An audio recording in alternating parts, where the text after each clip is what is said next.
Bismillahirrahmanirrahim. Dalam sebuah hadis Bukhari, kata Nabi SAW, Allah berfirman, Ya ibna Adam, anfik alik. Wahai anak Adam, berinfak di jalanku, aku akan berinfak untukmu. Teman-teman, Allah ini menjanjikan kepada kita, kalau kita memberikan kepada Allah atau berinfak di jalan Allah, banyak sekali manfaatnya.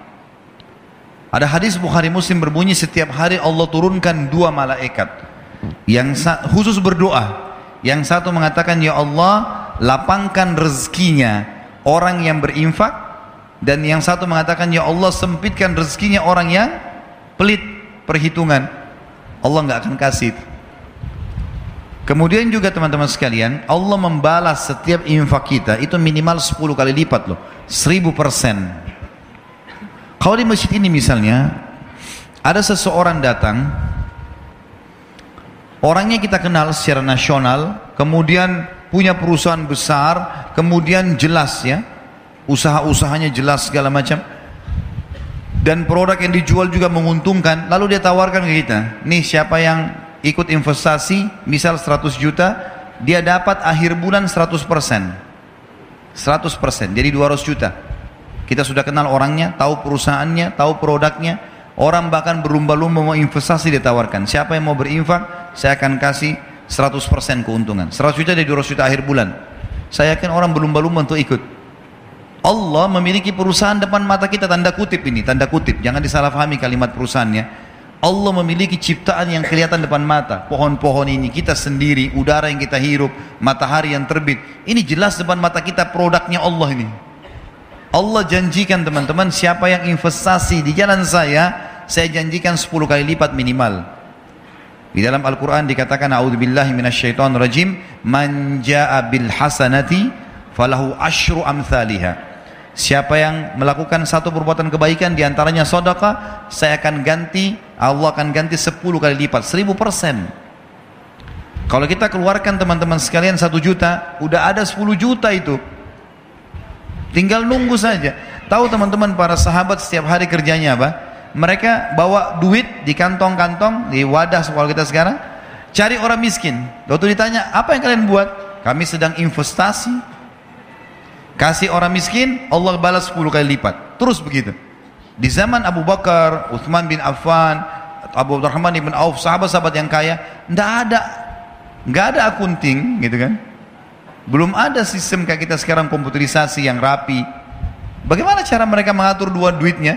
Saya kalau baca sejarah mereka itu luar biasa. Dagang, transaksi, orang susah dibantu, orang yang memang layak dapat untung, diputar lagi modalnya, dikeluarin di jalan Allah, disedekahkan, yang sisanya dipakai modal. Begitu-begitu saja. Waktu mereka meninggalkan harta, kalau itu sekarang itu bisa ratusan miliar rupiah, mungkin triliunan kalau uang rupiah.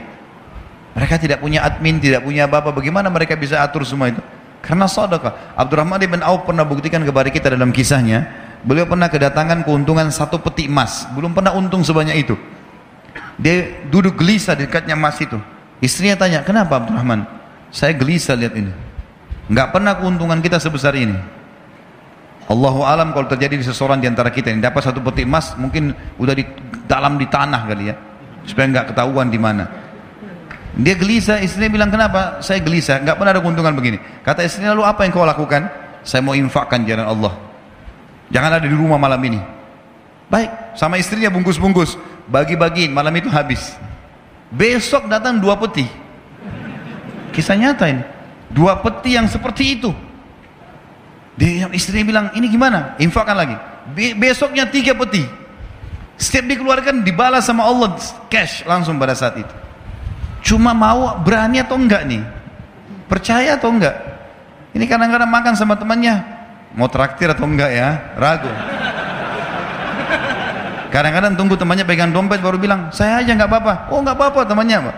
Oh ya sudah dibayarin nggak apa-apa. Sering-sering ya. Pesannya sering-sering gitu. Ini salah ini. Di jalan Allah 10 kali lipat. Praktekin, ini rumus yang sederhana. Infak, Allah bilang di jalanku, aku akan balas infakmu itu. Pasti lebih banyak. Dalam hadis Bukhari, Kata Nabi SAW, orang sebelum kalian ada dua orang, dua-duanya bersahabat, dua-dua punya kebun, musim kemarau, nggak ada hujan sama sekali. Kata Nabi SAW, ini si A sama si B, dia disebutin namanya. Kata Nabi SAW, salah seorang dari mereka, kita anggaplah misalnya A sama B, si B ini. Dia bilang, saya melihat ada awan lewat di atas kebun saya, dan saya dengar suara mengatakan, turunkanlah hujan di kebunnya si Fulan, temannya dia di sebelah. Maka dia bilang, saya bingung, kenapa ada suara dari awan? Saya ikutin, ini hadis sahih riwayat Bukhari, penyampaian Nabi SAW. Kata Nabi SAW, dia pergi kebun temannya, ternyata betul hujan turun cuma di situ saja. Yang lain enggak, musim kemarau. Lalu kemudian, dia tanya temannya, apa yang kau lakukan dengan kebunmu? Dia bilang, hasilnya kebun ini saya bagi tiga. Hasilnya, saya bagi tiga. Sepertiga, saya infakkan dulu jalan Allah. Sepertiga, saya pakai untuk kembali modal, sepertiga saya pakai buat kebutuhan keluarga saya. Kata temannya, pantas kau dapat ini.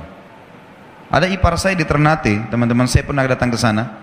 Pulang ceramah jam 11:30 malam, suara rumahnya masih pakai seng di belakang. Ternyata ada suara kayak batu besar, pang gitu ribut. Saya kaget, dia ketawa. Dia bilang, itu mangga jatuh. Mau coba? Iya, orang Ternate bilang ini mangga madu. Ya. Saya nggak tahu di Makassar kita bilang apa tuh, di Jakarta mana lagi katanya. Ada titik-titik madunya di dalam. Coba ya coba, memang manis sekali. Masya Allah saya makan sama dia. Saya bilang besok pagi saya mau lihat pohonnya. Dia bilang, ya silahkan.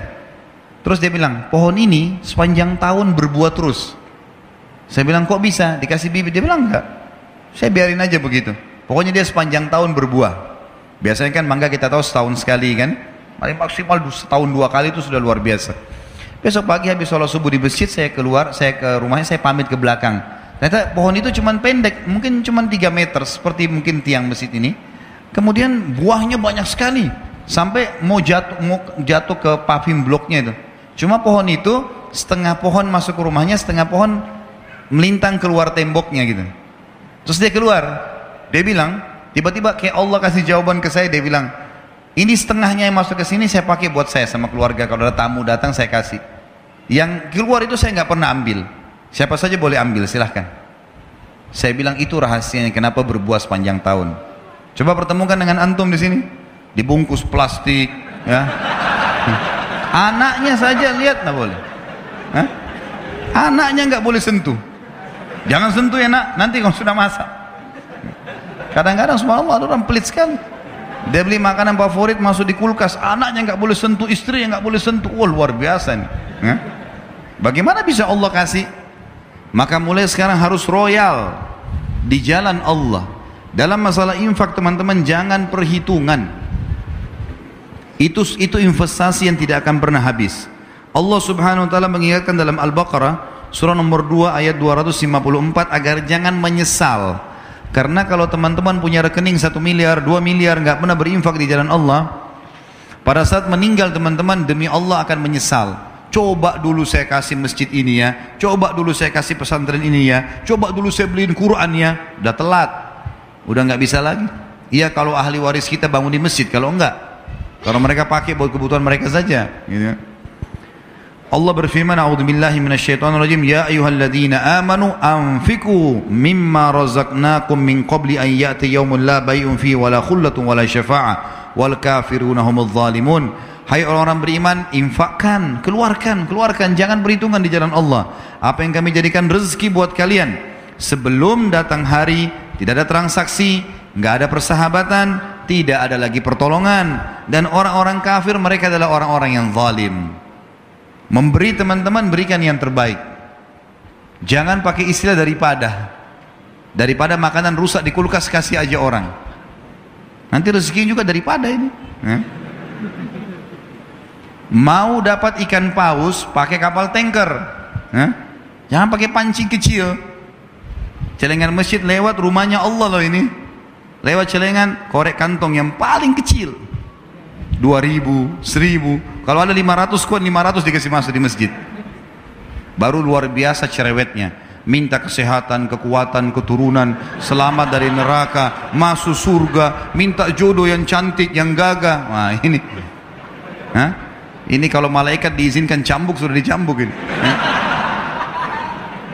Dalam surah Ibrahim, surah nomor 14, Ayat 31 sampai 34 Allah juga berfirman, A'udzubillahi minasyaitonirrajim. Qul li ibadiyalladzina amanu, katakanlah hai Muhammad kepada hamba-hambaku yang beriman, yuqimus shalah, mereka selalu salat, jaga 5 waktu salatnya.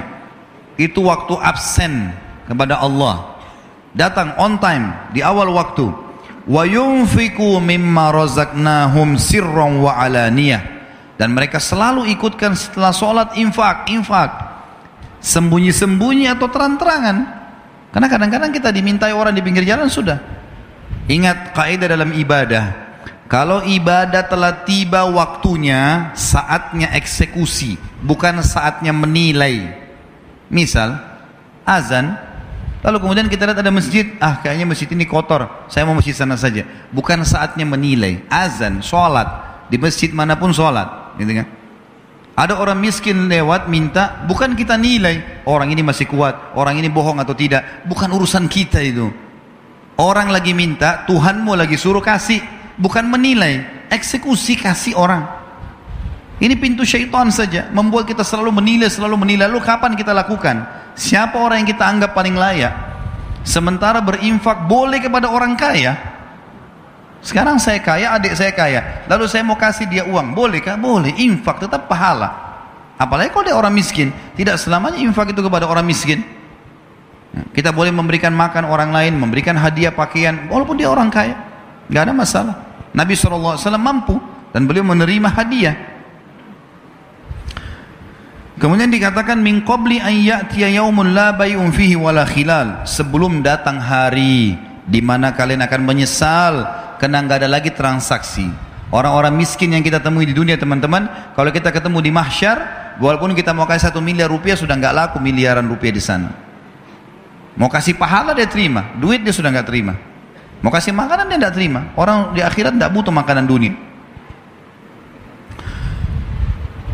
Tidak ada lagi transaksi dan tidak ada juga persahabatan.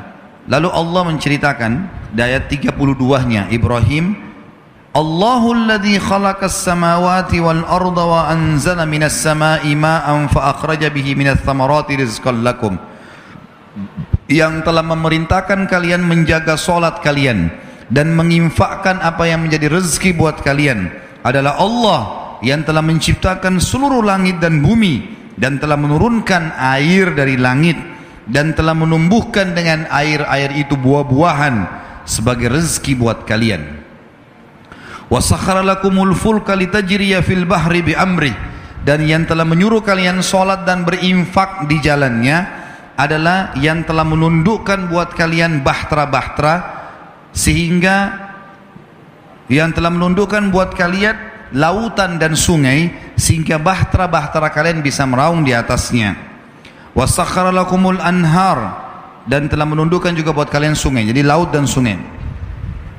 Wa sakhkhara lakumus syamsa wal qamara daibain, dan yang telah merintahkan kalian salat dan berinfak adalah yang telah menciptakan dan mengatur matahari dan bulan yang rutin, matahari pagi hari, bulan di malam hari. Wa sakhkhara lakumul laila wan nahar, dan yang telah menyuruh kalian salat dan berinfak adalah yang telah menundukkan malam dan siang. Wa atakum min kulli ma sa'altumuh, dan juga dia telah memberikan semua yang kalian minta. Wa in ta'uddu ni'matallahi la tuhsuha, kalau kalian ingin menghitung-hitung nikmat Allah, kalian tidak akan mampu menghitungnya. Innal insana la zalumun kafar, sesungguhnya manusia itu adalah makhluk yang zalim dan kufur. Tidak ada haknya dia, tidak ada hak punya dia di situ andil, tapi dia merasa dia punya hak.